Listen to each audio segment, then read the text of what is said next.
Fala galera, hoje nós vamos falar sobre a Revolução Chinesa. Essa Revolução Chinesa, ela aconteceu lá em 1949, que vai constituir basicamente no processo revolucionário que foi responsável por quê? Por consolidar a ascensão dos comunistas ao poder da China. E aí, os comunistas na China, eles eram liderados por quem? Por Mao Tse-tung. Só que, após de anos de guerra civil contra o Partido Nacionalista, eles conseguiram tomar o poder e iniciar o quê? As mudanças que transformaram a China em uma nação o quê? Comunista, tá? Porém, a ascensão dos comunistas ao poder da China só foi possível a partir de quê? De um longo processo de disputa pelo poder que aconteceu lá em 1920, tá? E aí a gente vai ver alguns antecedentes, tá bom?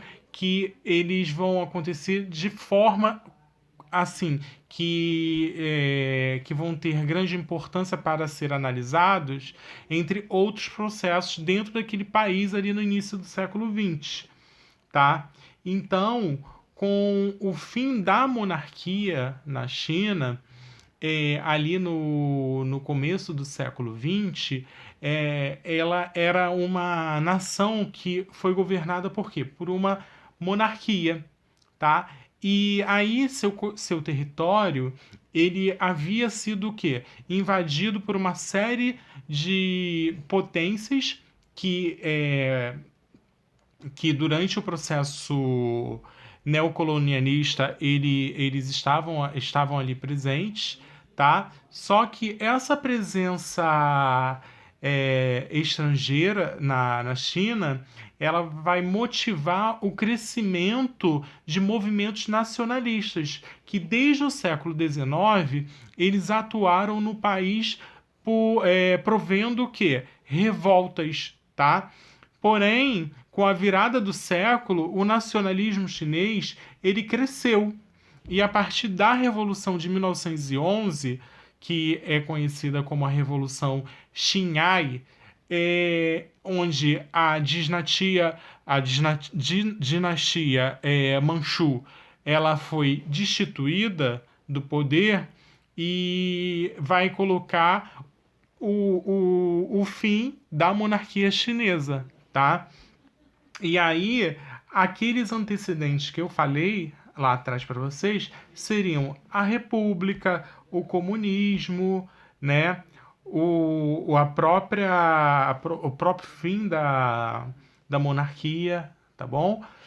Vamos falar um pouquinho sobre a questão da república. Com a queda dessa república, a China ela se transforma em uma república e vai formar o quê? Um governo provisório em torno de Sun Yat-sen, tá? Então, ele é o grande nome do nacionalismo chinês, tá bom? Então, daquele período, tá bom? Então, esse governo de Sun Yat-sen, ele é um governo provisório e teve um poder o poder de ser transmitido para o Yuan Shikai em 1912. E o governante chinês foi o responsável por uma tentativa de quê? De restaurar a monarquia entre 1915 e 1916. E aí, esse período de 1916 e 1927 foi marcado por uma série de movimentos separatistas. E diferentes províncias do interior da China começaram a lutar por sua independência. E nesse período formaram diretrizes não, né? Diferentes, né?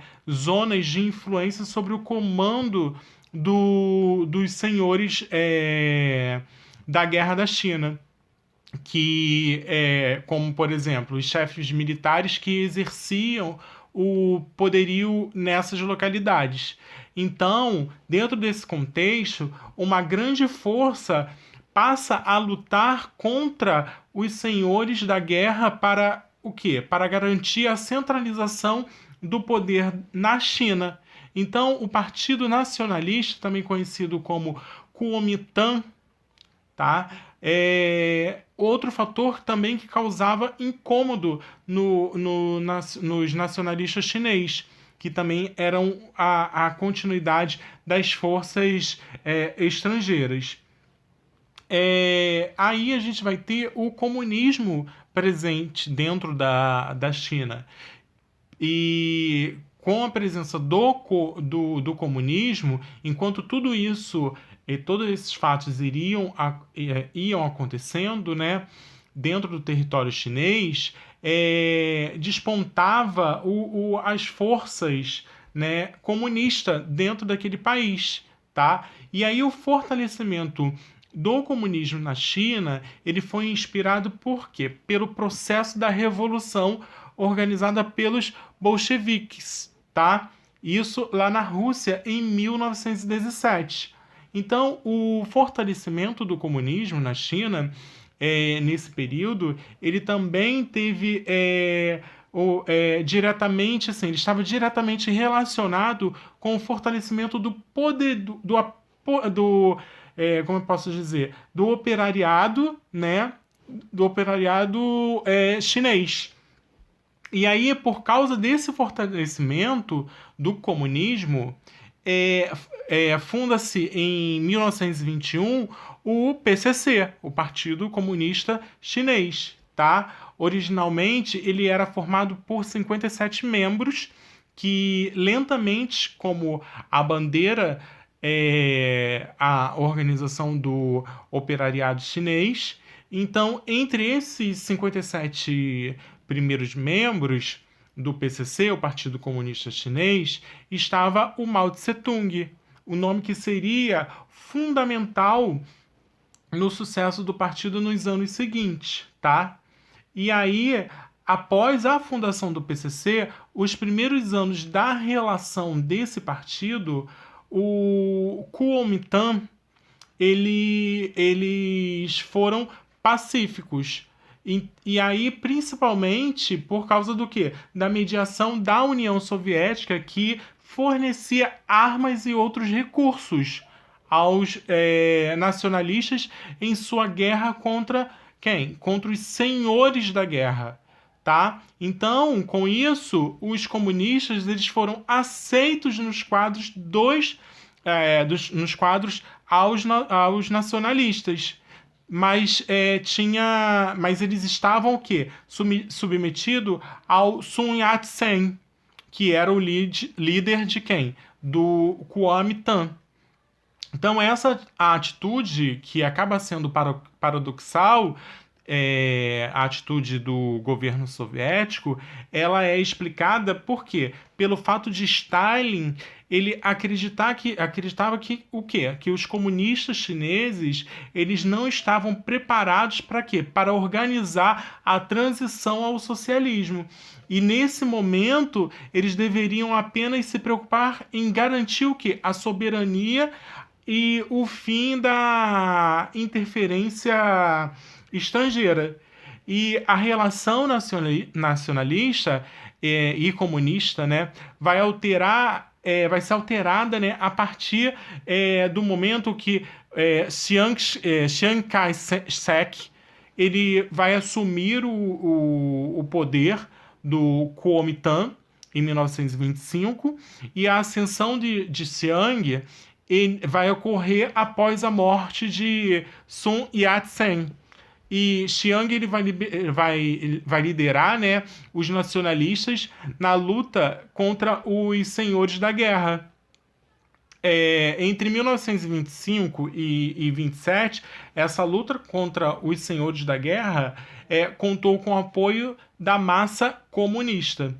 E aí o fortalecimento dos comunistas ele vai ser principalmente nas grandes cidades, vai acontecer, né, principalmente nas grandes cidades, como Chiang, que vai ser forçada, né, por Chiang e a tomar o quê? Algumas medidas para reprimir o crescimento dessas forças.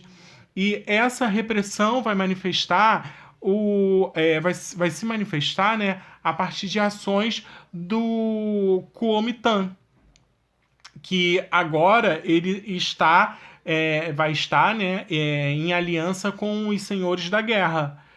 Então, contra os comunistas. Isso sem deflagrar o quê? Uma guerra civil entre nacionalistas e comunistas, tá? E aí a luta organizada, né, pelos comunistas contra as forças nacionalistas de Chiang acontecia a partir de levantes urbanos e guerrilhas que eram formadas nas zonas rurais. Então, Chiang coloca o combate aos comunistas como prioridade de seu governo e vai mobilizar o quê? Forças gigantes para reprimir e perseguir os comunistas, tá? Então, a perseguição ela vai forçar aos comunistas o recuo para evitar a aniquilação perante as forças nacionalistas, e isso vai ficar conhecido como a Longa Marcha.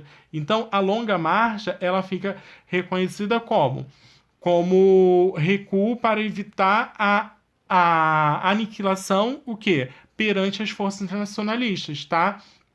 Que vai acontecer o quê? Entre 1934 e 1935.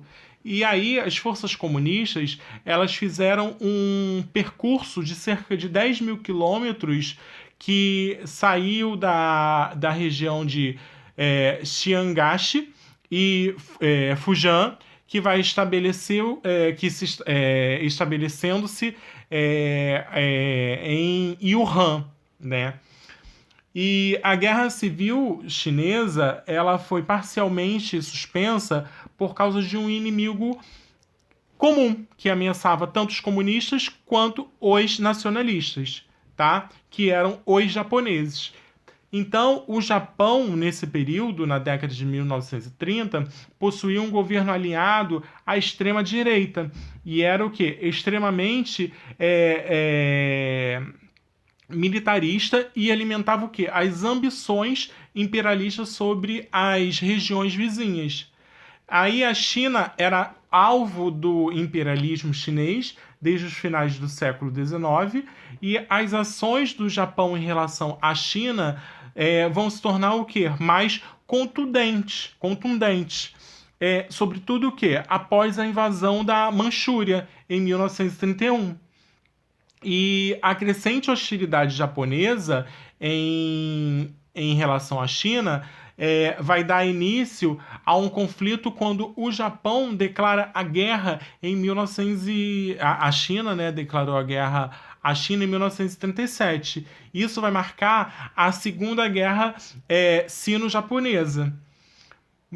Porém, mesmo com a guerra civil interrompida por causa da ameaça japonesa, é muito importante a gente lembrar que houve o quê? Houve ainda pequenos combates entre as tropas nacionalistas e comunistas, principalmente porque os dois lados sabiam que o confronto ele seria retomado após a derrota japonesa. Então, manter o adversário enfraquecido era fundamental para a vitória futura, tá? E aí, como acontece a derrota dos japoneses e o retorno da Guerra Civil, tá?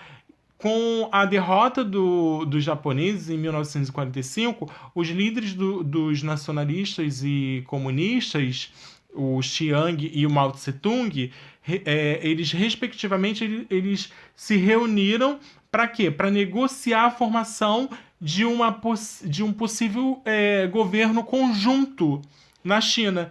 E aí as negociações não tiveram sucesso, pois Chiang ele vai exigir o desarmamento total das milícias comunistas, o que foi rechaçado por Mao Tse-tung. E aí o fracasso das negociações vai resultar no quê? Na retomada da guerra civil na China.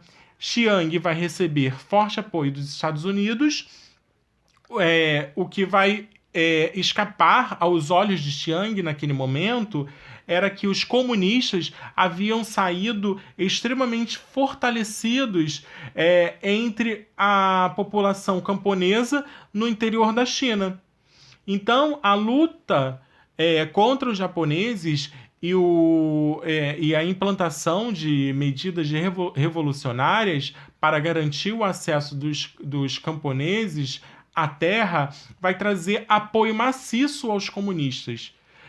Ao todo, vão se somando forças, né, de guerras entre soldados bem equipados e milicianos e os comunistas, que possuíam uma força que superava 10 milhões de pessoas.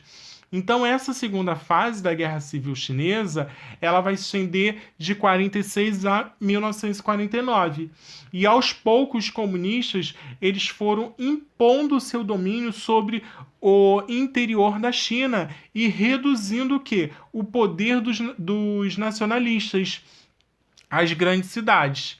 E aí, em 1949, em janeiro de 1949,